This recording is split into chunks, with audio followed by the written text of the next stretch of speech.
Hair ఎందుకు ఒకటి స్పాట్లు అక్కడే ఎందుకు వస్తుంది, అసలు హెడ్ మీద ఎందుకు వస్తుంది, ప్రైవేట్ స్పాట్ అంటారు అక్కడే హెయిర్ ఎందుకు వస్తుంది, వేరే ఏరియాలో బాడీ అంతా హెయిర్ ఎందుకు గ్రో కాదు అనుకుంటున్నాను. దీంట్లో కొన్ని ఎంజైమ్స్ ఇవి ఉంటాయండి. మనకి గడ్డంలో అరోమేటేజ్ ఎంజైమ్ అని ఉంటుంది. ఈ అరోమేటేజ్ ఎంజైమ్ డిహెచ్టి పాత్వేని బ్లాక్ చేస్తుంది. అసలు ఎందుకు వస్తుంది బట్టతల? బట్టతల అనేది మనకి డైహైడ్రో టెస్టోస్టిరాన్ అని ఒక హార్మోన్ ఉంటుంది. అది ఎక్కడి నుంచి వస్తుంది? టెస్టోస్టిరాన్ నుంచి వస్తుంది అనమాట.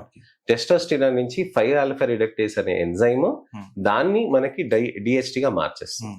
ఈ డైహైడ్రో టెస్టోస్టిరాన్ అనేది ఏం చేస్తుంది? జుట్టుని పల్చగా చేసేస్తుంది. సో ఈ డైహైడ్రో టెస్టోస్టిరాన్ అనేది రిసెప్టార్స్ ఉంటాయి. ఆ రిసెప్టార్స్ అనేటివి మనకి జుట్టు పై భాగంలో ఇక్కడ ఈ భాగంలో ఎక్కువ డిస్ట్రిబ్యూట్ అయి ఉంటాయి, ఇక్కడ కూడా డిస్ట్రిబ్యూట్ అయి ఉంటాయి, కానీ తక్కువ ఉంటాయి. సో జన్యుపరంగా ఇలా డిస్ట్రిబ్యూట్ అవ్వాలనేది జన్యుపరంగా రాసి ఉంటుంది. సో ఆ జన్యుపరంగా రాసింది కాబట్టి ఆ ఏరియాలోనే ఎక్కువగా బట్టతలలు అనేవి అవుతాయి అనమాట.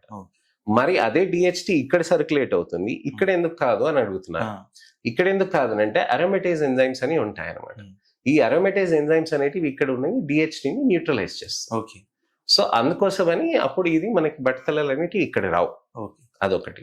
రెండోది ఏంటంటే ఆ అరోమేటేజ్ ఎంజైమ్స్ ని దాన్ని మంచిగా తీసి జుట్టుకు పెడితే ఇక్కడ భాగంలో మనకి జుట్టుని డిహెచ్టి న్యూట్రలైజ్ చేయగలుగుతున్నాం అనే రీసెర్చ్ కూడా జరుగుతుంది.